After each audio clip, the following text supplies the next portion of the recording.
Bottle, bladder, bladder, bottle, bottle, bladder, bladder, bottle. Okay, just a tongue twister. तो आज इस video में मैं आपके साथ कुछ पॉइंट शेयर करूंगा जो कि आपको मदद करेगा या तो वाटर बॉटल या फिर हाइड्रेशन ब्लैडर परचेज करने के लिए। और इसी के साथ मैं अपनी पर्सनल प्रेफरेंस शेयर करूंगा और रीजन दूंगा कि मैं इतने सालों से इस ऑप्शन को क्यों यूज कर रहा हूं। आप देख रहे हैं चले ट्रेकिंग दुष्यंत शर्मा के साथ। आइए शुरू करते हैं।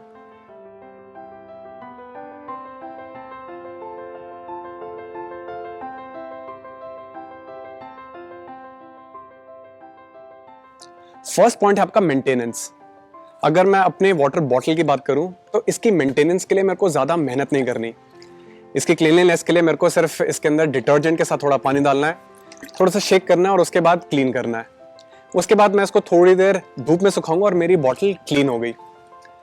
वहीं अगर मैं अपने ब्लैडर की बात करूं तो इसकी क्लीनलीनेस के लिए मेरे को एक एडिशनल किट लेनी पड़ेगी और उस किट के साथ फिर मेरे को इसको क्लीन करना पड़ेगा, क्योंकि मैं चाहता हूं कि मैं अपने ब्लैडर को लॉन्ग टर्म में यूज करूं।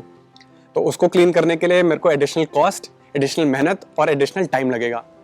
तो इस केस के अंदर मैं अपनी बॉटल को थोड़े एक्स्ट्रा पॉइंट्स दूंगा क्योंकि इसकी मेंटेनेंस बहुत इजी है।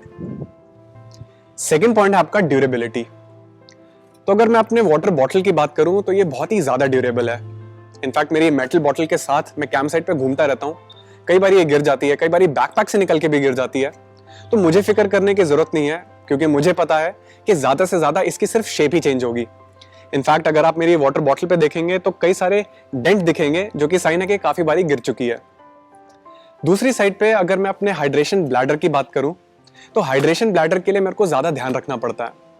चाहे ये बैकपैक के अंदर होता है पर मेरे को ध्यान रखना पड़ता है कि इसके ऊपर ज्यादा वेट ना आए या फिर कोई शार्प ऑब्जेक्ट से इसके ऊपर कट ना लगे। इनफैक्ट कई बार तो मैंने खुद एक्सपीरियंस किया है कि इसमें थोड़ा सा पानी लीक भी हो जाता है। तो अगर मैं ड्यूरेबिलिटी की बात करूं तो फिर से मैं वाटर बॉटल को थोड़े एक्स्ट्रा पॉइंट्स दूंगा कि ये बहुत ही ज्यादा ड्यूरेबल है। थर्ड पॉइंट है आपका मल्टीपल यूसेज।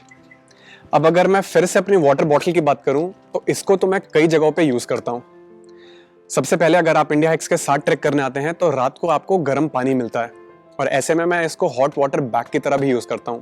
पर ध्यान रखें कि इसको हॉट वाटर बैग की तरह यूज करने के लिए इसके ऊपर या एडिशनल टॉवल या फिर कोई क्लॉथ रख के ही यूज करें, वरना यह बहुत ही ज्यादा गर्म हो जाती है। कई बार मैं इसको वॉशरूम में भी यूज कर लेता हूं, जहां पे मैं टिश्यू को थोड़ा सा गीला करने के लिए इसका इस्तेमाल करता हूं। कई बार गेम्स खेलने के लिए, कई बार चाय पीने के लिए, सूप पीने के लिए। तो ये मेरे मल्टीपल जगहों पे बहुत ही ज्यादा यूजफुल होती है। दूसरी तरफ पे अगर मैं अपने हाइड्रेशन ब्लैडर की बात करूं तो इसका main usage as a water bag ही है। तो इसको मैं अलग अलग जगहों पे ज्यादा इस्तेमाल नहीं कर पाता। तो मल्टीपल यूसेज में भी मैं वाटर बॉटल को थोड़े एक्स्ट्रा पॉइंट्स दूंगा। फोर्थ पॉइंट है आपका एक्सेसिबिलिटी। तो अगर मैं अपने वाटर बॉटल इस बारी हम हाइड्रेशन ब्लैडर से शुरू करते हैं। तो अगर मैं एक्सेसिबिलिटी की बात करूं तो एक ही स्टेप में आप आराम से पानी पी सकते हैं। इनफैक्ट आपकी वाटर पाइप आपके शोल्डर लेवल पे रहती है, जिसको आप आराम से पुल करके एक ही स्टेप में आराम से पानी पी सकते हैं। और वहीं अगर मैं वाटर बॉटल की बात करूं तो इसको निकालने के लिए या तो आपको अपना हैंड ट्विस्ट करना पड़ता है या फिर आपको अपने बैक उतारना पड़ता है या फिर आप किसी फेलो ट्रेकर को बोलेंगे कि यार मेरी बॉटल निकाल दे। तो एक्सेसिबिलिटी में मैं हाइड्रेशन ब्लैडर को एक पॉइंट एक्स्ट्रा दूंगा। फिफ्थ एंड लास्ट पॉइंट है आपका कॉस्ट।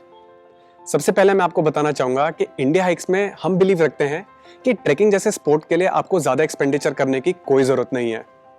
इसीलिए आपको ज्यादातर आइटम्स हमारे रेंटल सेक्शन में मिल जाएगी, जहां पे आप बहुत ही कम प्राइस में कई सारी आइटम्स रेंट पे ले सकते हैं।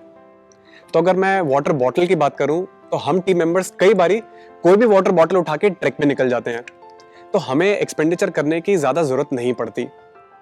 वहीं अगर मैं हाइड्रेशन ब्लैडर की बात करूं तो इसको परचेस करने के लिए और इसकी मेंटेनेंस के लिए मेरे को एडिशनल कॉस्ट डालनी पड़ेगी। तो इस केस में भी कॉस्ट के लिए मैं वाटर बॉटल को थोड़े एक्स्ट्रा पॉइंट्स दूंगा। तो ये थे मेरी तरफ से 5 पॉइंट्स जो कि आपको मदद करेंगे कोई एक ऑप्शन को चूज करने के लिए। और अब तक तो आप भी समझ गए होंगे कि मेरी पर्सनल प्रेफरेंस क्या है। मैं पिछले कई साल से अपने ट्रैक पे वाटर बॉटल ही यूज कर रहा हूँ, और वो इसलिए क्योंकि मैं अपनी बॉटल को काफी रफ एंड टफ तरीके से यूज करता हूँ, कई अलग अलग जगहों पे यूज करता हूँ। तो मेरी पर्सनल प्रेफरेंस वाटर बॉटल के साथ ही जाती है। इनफैक्ट मैंने ब्लैडर भी यूज किया है, काफी कन्वीनियंट है यूज करने के लिए, पर मैं अपने ब्लैडर के साथ वाटर बॉटल का इस्तेमाल जरूर करता हूँ। तो आज की इस वीडियो में सिर्फ इतना ही। अगर इस टॉपिक से रिलेटेड आपके पास और ज्यादा जानकारी है या कंपैरिजन है तो आप नीचे दिए गए कमेंट सेक्शन में कमेंट छोड़ सकते हैं। अगर आपको और ज़्यादा जानकारी चाहिए तो आप मेरे को डायरेक्टली ईमेल कर सकते हैं dushyanth@indiahikes.com पे। ट्रैकिंग से रिलेटेड और ज़्यादा वीडियोस देखने के लिए don't forget to hit the subscribe button and उसी के साथ बेल आइकन को भी हिट करें ताकि आपको टाइम टू टाइम नोटिफिकेशंस मिलती रहे। Thank you so much.